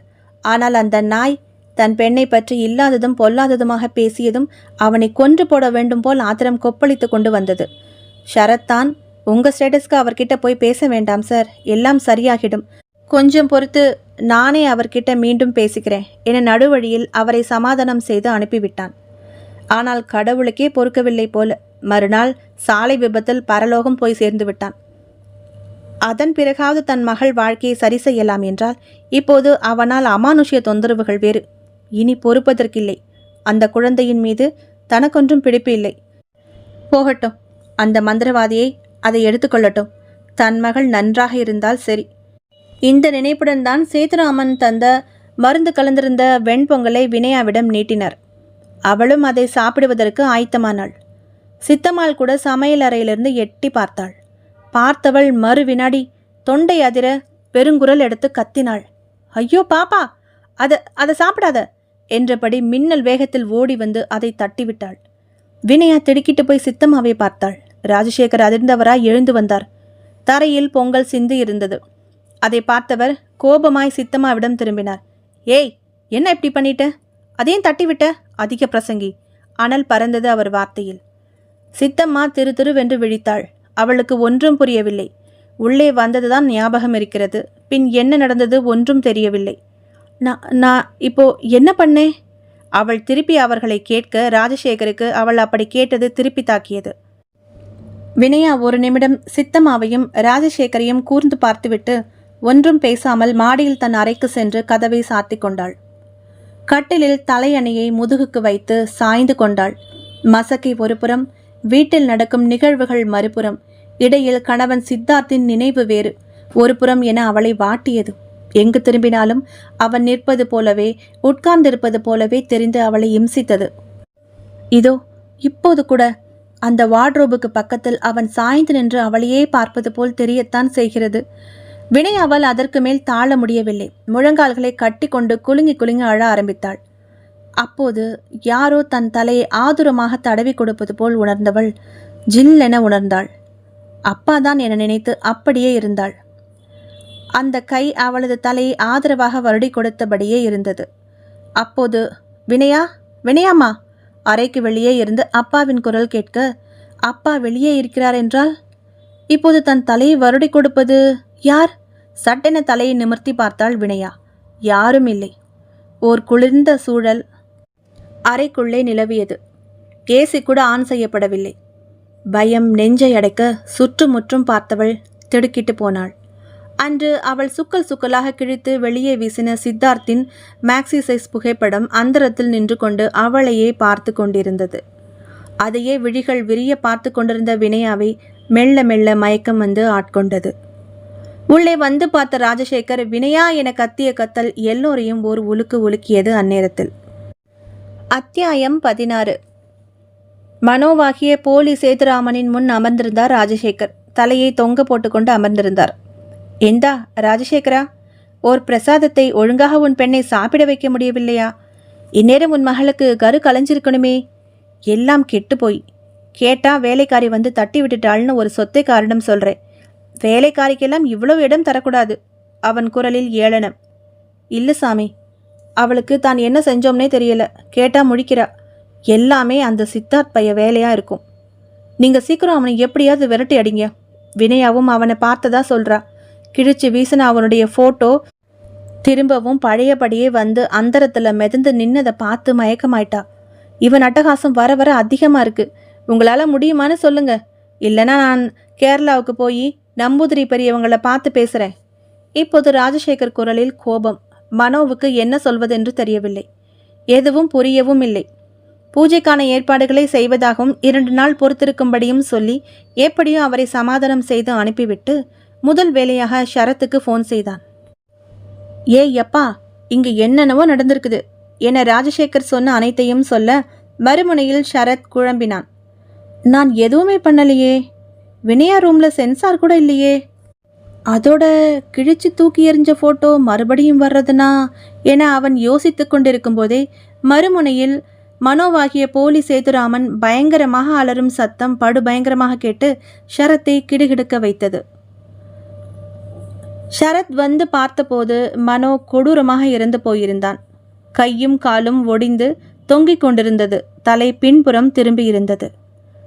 சென்னையில் ஒதுக்குப்புறமாக ஓர் இடத்தில் வந்து தங்கியிருந்தான் மனோ, ராஜசேகருக்காக ஷரத் சொல்லியபடி. அது ஒரு தென்னந்தோப்பில் இருந்த பண்ணை வீடு. ஷரத்திற்கு தெரிந்த நண்பனின் இடம் அது. மந்திரவாதி சேதுராமன் தங்கும் பொறுப்பை தான் எடுத்துக்கொள்வதாக ஷரத் ராஜசேகரிடம் மிகுந்த சிரத்தையாக சொல்லியிருந்தான். சதித்திட்டங்கள் தீட்டுவதற்கு ஏதுவாக இருக்குமே என. சீடர்கள் என்ற பெயரில் 4-5 ஆட்கள் புடைசூழ அந்த வீட்டில்தான் தங்கியிருந்தான் மனோ. எப்படி, என்ன ஆனது? கூட இருந்த ஆட்கள் ஒருவரையும் காணவில்லை. அவர்களை தொடர்பு கொண்டு பேச முயற்சித்தான். ஒருவரும் போனை எடுக்கவில்லை. போலீஸ் வந்தது. ஷரத்தை உலுக்கி எடுத்தது. ஷரத் ராஜசேகரை கை காட்டினான். என் பாஸ் சொன்னதால தான் இங்கே தங்க வச்சேன் என்றான். ராஜசேகரை போலீஸ் விசாரித்தது. அவர் மந்திரவாதி சேதுராமன் என தான் அவரை சந்தித்தது முதல் சகலமும் சொன்னார் ராஜசேகர். தன்னுடைய ஒரு பிரச்சனைக்காக தான் அவரை ஊரிலிருந்து இங்கே வரவழைத்து ஷரத் மூலம் தங்க வைத்திருப்பதாக சொன்னார். ஆனால் விசாரணையில் அவன் போலி என்பதும் குற்றங்கள் பலதுக்காக சிறை சென்று வந்தவன் என்பதும் தெரியவர திடுக்கிட்டு போனார் ராஜசேகர். உண்மையான சேதுராமன் அவர் அல்ல, அவர் கேரளாவில் இப்போது இருக்கிறார் என முன்பு முகவரி கொடுத்த ராஜசேகரின் நண்பர் சொல்லிவிட்டார். ஷரத் ஆடி போனான். எங்கே மனோ மூலமாக போலீஸ் தண்ணி நெருங்கிவிடுமோ என்ற பயம். ஆனால் போலீஸ் அவனிடம் வரவே இல்லை. தலையை பிடித்து கொண்டு உட்கார்ந்து விட்டார் ராஜசேகர். இப்படி ஒரு ஏமாற்று வேலையா? எதற்காக சேதுராமன் என தன்னை அவன் ஏமாற்ற வேண்டும்? வினயாவின் கருவை அழிக்க ஏன் என்னை அவன் கட்டாயப்படுத்த வேண்டும்? உண்மையில் பின்னாடி இருப்பது ஆவியா இல்லை பாவியா? அத்தியாயம் 17. விடிந்தால் கல்யாணம். வீரராகவ பெருமாள் கோவிலில். திருமணம் முடிந்து ரிஜிஸ்டர் ஆஃபீஸில் பதிவு செய்துவிட்டு திரும்ப வேண்டியது. எந்த சொந்தமும் வேண்டாம், பந்தமும் வேண்டாம். ராஜசேகர் முடிவு செய்து விட்டார். சித்தம்மாவை அழைத்து வினயாவை ரெடி செய்யும் பொறுப்பை கொடுத்தார். திருமண பட்டு சேலை, மாப்பிள்ளை பட்டு வேஷ்டி, திருமாங்கல்யம், 2 மாலைகள், அவ்வளவுதான். 4:30 to 6 பிரம்ம முகூர்த்தத்தில் திருமணம். பிரம்ம முகூர்த்தத்திற்கு நாள், நட்சத்திரம், தேதி, திதி, ராகு காலம், யமகண்டம், சந்திராஷ்டமம் என்று எதுவும் இல்லை. ஒரு பொம்மை போல் அலங்காரம் செய்து கொண்டு உட்கார்ந்திருந்தாள் வினயா. ஏனோ அவளுக்கு வாயெல்லாம் கசந்து வழிந்தது. மசக்கையா அல்லது திருமண நினைவா தெரியவில்லை. அதிகாலை 3:30க்கெல்லாம் கிளம்பிவிட்டனர் வீட்டிலிருந்து. ஷரத் மாப்பிள்ளை ஜோரில் பட்டு வேஷ்டி சட்டையில் உற்சாகமாக இருந்தான். அவனுடைய பல நாள் கனவு நினைவாக போகும் ஸ்திதியில் இருந்தான். முன்னாடி டிரைவர் காரை ஓட்ட, முன் சீட்டில் ராஜசேகர், பின் சீட்டில் சித்தம்மாவும் வினயாவும் அவர்களுடைய காரில். அவர்களுடைய காரை பின்தொடர்ந்தவாறே ஷரத் தன் காரை அவனே ஓட்டி கொண்டு வந்தான். வினயாவிடம் சுரத்தே இல்லை. அப்பா பிடிவாதமாக சொல்லிவிட்டார், இந்த திருமணம்தான் உனக்கும் சரி எனக்கும் சரி, மறுமலர்ச்சி தரப்போவது என. தனது வயிற்றை விரலால் தடவினாள். ஜிலீர் என்றிருந்தது அவளுக்கு. அவள் காதோறும் இப்போது ஒரு குரல், கண்ணம்மா, இது சித்தார்த் கூப்பிடுவதல்லவா? என்ன மறந்துட்டியா? கண்களை இறுக்க மூடிக்கொண்டாள். இல்லை, இது மாயை, பிரம்மை. தலையை முன்னும் பின்னும் ஆட்டியபடியே காதுகளை பொத்தி கொண்டாள். சித்தம்மா கலவரத்துடன் அவளையே பார்த்து கொண்டிருந்தாள். கார் கோயிலை நெருங்கிக் கொண்டிருந்தது. பின்னாலேயே ஷரத்தின் கார். உற்சாகமாக விசிலெடுத்தபடியே காரை ஓட்டிக்கொண்டிருந்த சித்தார்த் திடுக்கிட்டான். காரின் முன் கண்ணாடியில் எதுவோ புகைப்படலமாக மெல்ல மெல்ல பரவி கார் கண்ணாடியை முழுவதுமாக மூடியது. பனிப்படலத்தை துடைக்க காரின் வைப்பரை ஆன் செய்தான். பனி விலகியது. ஆனால் மீண்டும் பனிப்படலம் அடர்த்தியாக மூடிக்கொண்டது. பாதை சரியாக தெரியாமல் தடுமாறியபடியே ஓட்டினான். அப்போது சொத்தென்று ஓர் கை அச்சு வந்து காரின் கண்ணாடியில் இரத்த நிறமாய் படிந்து இரத்தம் வழிய ஆரம்பித்தது. அதிர்ந்து போய் காரை நிறுத்த முயன்றான் ஷரத். முடியவில்லை. காரை நிறுத்த முடியவில்லை. காரின் வேகத்தையும் குறைக்க முடியவில்லை. கார் இருக்க இருக்க வேகம் பிடித்தது. ஸ்டியரிங் அவன் கட்டுப்பாட்டில் இல்லை. கார் அம்பாய் சாலையில் சீர ஆரம்பித்தது. முன்னால் சென்று கொண்டிருந்த ராஜசேகரின் காரை ஓவர்டேக் செய்து ஒரே நேர்கோட்டில் பாய்ந்தது கார். ராஜசேகர் திடுக்கிட்டார். டிரைவர் கூட கலவரமான குரலில் கேட்டான், என்னங்கய்யா இவ்வளோ ஸ்பீடாக போகிறாரே? காலையில் நிறைய ட்ரக்குங்க ஓவர் ஸ்பீடில் வருமே. அவன் சொல்லி முடிக்கவில்லை. எதிரே ராட்சச வேகத்தில் வந்து கொண்டிருந்த ஒரு வடமாநில ட்ரக்கின் மீது கண்ணிமைக்கும் நேரத்தில் படுவேகமாக மோதிய வேகத்திலேயே நொறுங்கியது ஷரத்தின் கார். அதிர்ச்சியில் உறைந்த விழிகளுடன் காருக்குள்ளேயே உட்கார்ந்திருந்தனர் அனைவரும். அத்தியாயம் 18. 4 மாதங்கள் கடந்த நிலையில் வழக்கம் போல கம்பெனிக்கு கிளம்பிக் கொண்டிருந்தார் ராஜசேகர். கூடவே வினயாவும். வயிறு நன்கு வெளித்தள்ளி இருந்தது. எளிமையான காட்டன் புடவையில் இருந்தாள். சிறிய ஸ்டிக்கர் போட்டு நெற்றிக்கு ஒட்டியிருந்தாள். கூந்தலை ரப்பர் பேண்ட் போட்டு கட்டியிருந்தாள். கைகளில் கழுத்தில் ஏதுமில்லை. அப்பா, நானும் ரெடி. இன்னைக்கு அந்த புது பில்டிங் கான்ட்ராக்ட் பற்றி டீல் பேசணும். கொட்டேஷன் சரியாக இருந்தால் மட்டும் ஓகே பண்ணுங்க. இல்லைனா நாம் அந்த பழைய கம்பெனிக்கே ஓகே பண்ணிடலாம். சரிம்மா என்ற ராஜசேகரின் குரலில் சுரத்தில்லை. அப்பா, ஒரு நிமிஷம். வினயாவின் குரல் அவரை நிறுத்தியது. என்னம்மா, ஏன் இப்படி இருக்கீங்க? பிரிஸ்கா இருங்க. வினயா சொல்ல ராஜசேகர் வெடித்தார். உன் வாழ்க்கை இப்படி இருக்கும்போது எனக்கு என்னம்மா பிரிஸ்கு வேண்டி கிடக்கு? உன்னோட இன்னொரு வாழ்க்கையையும் அந்த சித்தார்த் பைய பறிச்சுக்கிட்டானே. செத்து போய் கூட நம்ம மேலே இருக்கிற கோபம் அவனுக்கு தீரலை போல. உன் கண்ணில் தண்ணியை பார்த்தாதான் அவனுக்கு ஆறும் போல. அப்பா ப்ளீஸ், சித்தார்த் பற்றி எதுவும் பேசாதீங்க. விடுங்க, வாங்க போலாம். அவர்கள் நகர முற்படும் போது வாசலில் போலீஸ் ஜீப் வந்து சர்ரென நின்றது. அதிலிருந்து இன்ஸ்பெக்டர் ஒருவர் வந்து இறங்கினார். அவரை பார்த்ததும் ராஜசேகரும் வினயாவும் ஒன்றும் புரியாமல் ஒருவரையொருவர் பார்த்து கொண்டனர். ஹலோ சார், என்ன தெரியுதா? நான் தான் இன்ஸ்பெக்டர் ரிச்சர்ட். அந்த போலீஸ் சேதுராமன் கொலை வழக்கை இன்வெஸ்டிகேட் பண்ணிட்டு இருக்கிற ஆஃபீஸர். ராஜசேகருக்கு நினைவு வந்துவிட்டது. ஓ, வாங்க இன்ஸ்பெக்டர், உள்ளே வாங்க, உட்காருங்க. சித்தம்மா, காஃபி கொண்டா. இன்ஸ்பெக்டர் ரிச்சர்ட் உட்கார்ந்ததும் கேட்டார் ராஜசேகர். சொல்லுங்க இன்ஸ்பெக்டர், என்ன விஷயம்? நின்று கொண்டிருந்த வினயாவை பார்த்து, இப்போ மேடம்க்கு எத்தனை மாதம் என இன்ஸ்பெக்டர் ரிச்சர்ட் கேட்க, 7 மாதம் நடக்குது என்றாள் வினயா. பெருமூச்சு விட்டபடியே, ப்ளீஸ் நீங்களும் உட்காருங்க மேடம் என இன்ஸ்பெக்டர் சொல்ல, குழப்பமாய் தந்தையை பார்க்க அவரும் தலையசைத்து உட்கார் என்பது போல் சொல்ல எதிர் சோஃபாவில் அமர்ந்தாள். என்ன விஷயம் இன்ஸ்பெக்டர்? அவனை கொன்னது யாருன்னு க்ளூ கிடைச்சதா? அவனை கொன்னது யாருன்னு தெரிஞ்சது.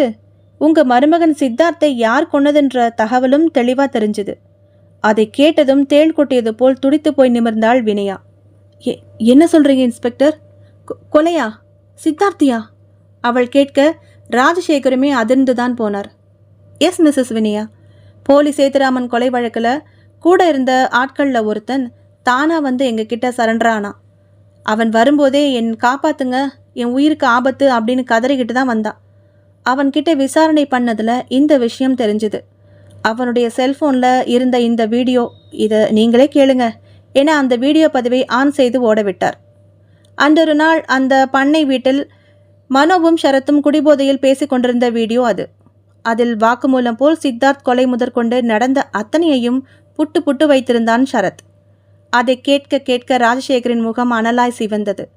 ரஸ்கல், பற்களை நரநரத்தார். வினயாவின் நிலைமையோ சொல்லவே வேண்டியதில்லை. அப்படியே துவண்டு போய் சோஃபாவில் சரிந்தாள். கண்ணீர் பொங்கி வழிந்து கன்னங்களில் உருண்டோடியது. இன்ஸ்பெக்டர் தொடர்ந்தார்.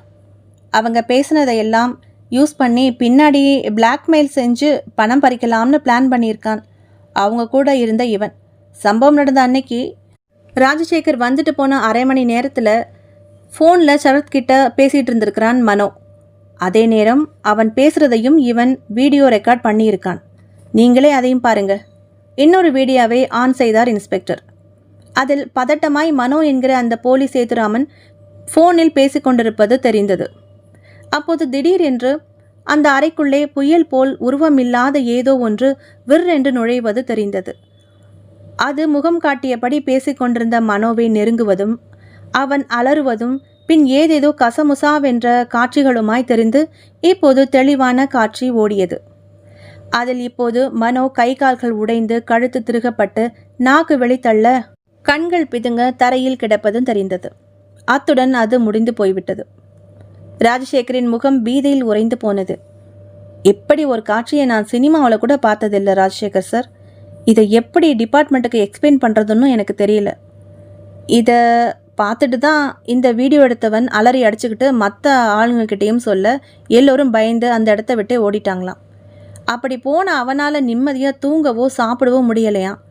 ஏதோ ஒரு குரல் எங்கே போனாலும் அவனை துரத்திக்கிட்டே இருந்திருக்கு. அந்த வீடியோவை போலீஸ்க்கு கொண்டு போய் கொடு, இல்லைனா நீ உயிரோடவே இருக்க மாட்டேன்னு பயந்து போய் எங்ககிட்ட வந்து கதறிட்டான். இப்போது இன்ஸ்பெக்டர் சற்று மெல்லிய குரலில் கேட்டார். அந்த ஷரத்தை தானே நீங்கள் உங்கள் மகளுக்கு கல்யாணம் செஞ்சு வைக்க இருந்தீங்க? அவன் கூட அன்னைக்கு ஓவர் ஸ்பீட் போய் ஆக்சிடெண்ட்டில் செத்தானே. ஒரு போலீஸ் அதிகாரியாக நான் இதை சொல்லக்கூடாது தான், ஆனால் ஒரு சாதாரண மனுஷனாக நான் இதை சொல்கிறேன். உங்கள் மருமகன் சித்தார்த் தான் ஆவி ரூபமாக இருந்து செயல்பட்டிருப்பார்னு நினைக்கிறேன். ஷரத்கிட்ட இருந்து உங்கள் பொண்ணையும் தன்னுடைய குழந்தையையும் காப்பாற்றியிருக்கார். இப்போ கூட அவர் உங்கள் கூட இருக்கலாம், உங்ககிட்ட பேச துடிச்சிட்ருக்கலாம்.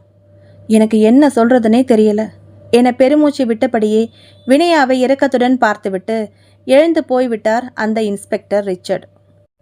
ராஜசேகரால் எதையும் நம்ப முடியவில்லை. பிடிக்காத மாப்பிள்ளை என நினைத்து உதாசீனப்படுத்தியவன் இருந்தும் தங்களுக்கு துணையாக இருந்திருக்கிறான். உண்மையை சொல்வதற்காகத்தான் சுற்றி சுற்றி வந்திருக்கிறான். அது தெரியாமல் தங்களை மிரட்ட வந்ததாக எண்ணி இந்த கேடுகெட்ட ஷரத்தின் பேச்சை கேட்டு, ஐயோ எவனோ ஒருவன் சொன்னதை கேட்டு நல்ல இதயத்தை இப்படி அநியாயமாக சாக கொடுத்து விட்டேனே. என் மகள் வாழ்வை நானே இப்படி நாசமாக்கி விட்டேனே. மாப்பிள்ளை பெருங்குரல் எடுத்து முகத்தில் அரைந்து கொண்டு அழுதார் ராஜசேகர். சித்தம்மாவும் அழுது புலம்பினாள். எதுவும் பேசாமல் அழும் ராஜசேகரையை வெறித்து பார்த்தபடி சற்று நேரம் அமர்ந்திருந்தாள் வினயா. பின் மெல்ல எழுந்தாள். சலனமில்லாமல் ஒரு பொம்மை போல் நடந்து தன் மாடி அறைக்கு வந்தாள்.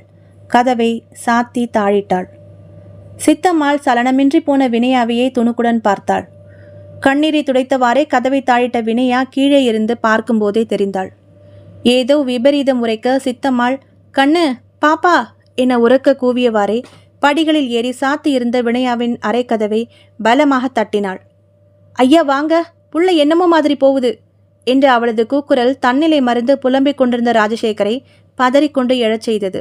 தன் வயதையும் மறந்து தாவி படிகளில் ஏறி கதவை பலங்கொண்ட மட்டும் தள்ளினார். வினயா! தொண்டை கிழிய கத்தினார். உள்ளே வினயா தன் வார்ட்ரோபை திறந்து தன் புடவையை எடுத்தாள். சேரை நகர்த்தி அதன் மேல் ஏறி நின்று ஃபேனில் புடவையை எக்கி மாட்டினாள். சுருக்கு போட்டாள். கனத்த வயிறு அவளை கீழே இழுத்தது. அதை தடவியபடியே கண்களை மூடினாள். சொன்னாள், sorry Siddharth, I love you, நானும் உங்க கூடவே வர்றேன் என்றவாறே சுருக்கினுள் தலையை மாட்டி சேரை உதைத்து தள்ளினாள். உடலின் பாரம் கழுத்தை கவ்வி இழுத்து அவள் கழுத்து எலும்பை உடைக்கப் போன அதே வினாடி அந்த நிகழ்வு நடந்தது. வினயா சுருக்கு போட்டிருந்த புடவை யாரோ கத்தியால் அறுக்கப்பட்டது போல் டர் என கிழிந்தது. சேரும் இல்லாமல் எந்த பிடிமானமும் இல்லாமல் வினயா அந்தரத்தில் அப்படியே நின்றாள். அறை மிதமிஞ்சிய சில்லிப்புக்கு உட்பட்டிருந்தது. அதே நேரம் வேலையாட்களின் உதவியோடு கதவை உடைத்து கொண்டு உள்ளே நுழைந்தார் ராஜசேகர். உள்ளே நுழைந்தவர்கள் கண்ணில் கிழிந்து தொங்கிய சுருக்கு மாட்டிய புடவையோடு வினயா அந்தரத்தில் நிற்பது கண்ணில் பட்டது. மகா அதிசயமாக இருந்தது. சித்தம்மாள் வாயை பிளந்து விட்டாள். அடி ஆத்தி மகமாயி! தொண்டையிலிருந்து வார்த்தை கூவலாக வெளிப்பட்டது. மெல்ல காற்றில் மிதந்து கட்டிலை நோக்கி நகர்ந்து பூ போல மெத்தையில் படுக்க வைக்கப்பட்டாள் வினயா. விக்கித்து நின்றிருந்த ராஜசேகர் தன்னுணர்வு வர பெற்றவராக வினயாமா என அழைத்தவாறே வினயாவை நோக்கி வந்தார். அருகில் உட்கார்ந்தார். கழுத்தை சுற்றி இருந்த புடவை சுருக்கை எடுத்து தூர எறிந்தார். மகளின் நெற்றியில் கை வைத்து மென்மையாக வருடினார். மெல்ல கண்விழித்தாள் வினயா. சித்தார்த், சித்தார்த்! சட்டென எழுந்து உட்கார்ந்து சுற்றுமுற்றும் பார்த்து கூப்பிட்டாள். சித்தார்த்தா, என்னம்மா சொல்ற? அப்பா, சித்தார்த் வந்தாருப்பா, இங்க இருக்காருப்பா. சாக போன என்ன அவர் தான் காப்பாத்தினார்ப்பா. சித்தார்த், எங்க இருக்கீங்க சித்தார்த்? என்னை மன்னிச்சிடுங்க சித்தார்த், ப்ளீஸ் என் முன்னாடி வாங்க. ஒன்றுமில்லாத ஈகோனால உங்களை இப்படி தள்ளி வச்சு அநியாயமாக உங்களை இழந்துட்டேனே சித்தார்த். எனக்கு வாழவே பிடிக்கல. நீங்கள் இல்லாத உலகத்தில் எனக்கும் இடமில்லை. நான் உங்கள் கூடவே வர்றேன். பைத்தியம் பிடித்தவள் போல கத்திக்கொண்டிருந்த மகளை அமைதியாக்க வழி தெரியாமல் கலங்கி போனார் ராஜசேகர். தகுதியில்லாத ஒரு நீச்சனின் பேச்சை கேட்டு தங்கம் போன்ற மாப்பிள்ளை இழந்து விட்டோமே. அவர்கள் பிரச்சனையை சரி பண்ண முயலாமல் அதை பெரிதாக்கி மகளுக்கு அநியாயம் பண்ணிவிட்டோமே என்ற குற்ற உணர்ச்சியும் சேர்ந்து அவரது கண்களை குளமாக்கியது. வினயா ஒரு பிச்சியை போல பிதற்றிக் கொண்டிருந்தாள். அப்போதுதான் அங்கே இன்னொரு அதிசயமும் நடந்தது. சித்தார்த்தின் புகைப்படம் எங்கிருந்தோ மிதந்து வந்து வினயாவின் மடியில் விழுந்தது. அதில் நீல நிறத்தில் எழுத்துக்கள் தோன்ற ஆரம்பித்தது. கலங்காதே வினயா, நான் எங்கும் செல்லவில்லை. உன்னுடனும் நம் குழந்தையுடனும் அருகிலேயே தான் இருக்கிறேன். இனி எப்போதும் இருப்பேன். காற்றாகி உன்னுடன் கலந்திருப்பேன் கண்ணம்மா. தோன்றிய வேகத்தில் எழுத்துக்கள் மறைந்தும் போனது. புகைப்படத்தை கண்களில் ஒத்திக்கொண்டு கதறி அழ ஆரம்பித்தாள் வினயா. முற்றும். மீண்டும் ஒரு புதிய நாவலில் உங்களை சந்திக்கிறேன். நன்றி, வணக்கம். அதுவரை கதை நிலவுடன் இணைந்திருங்கள்.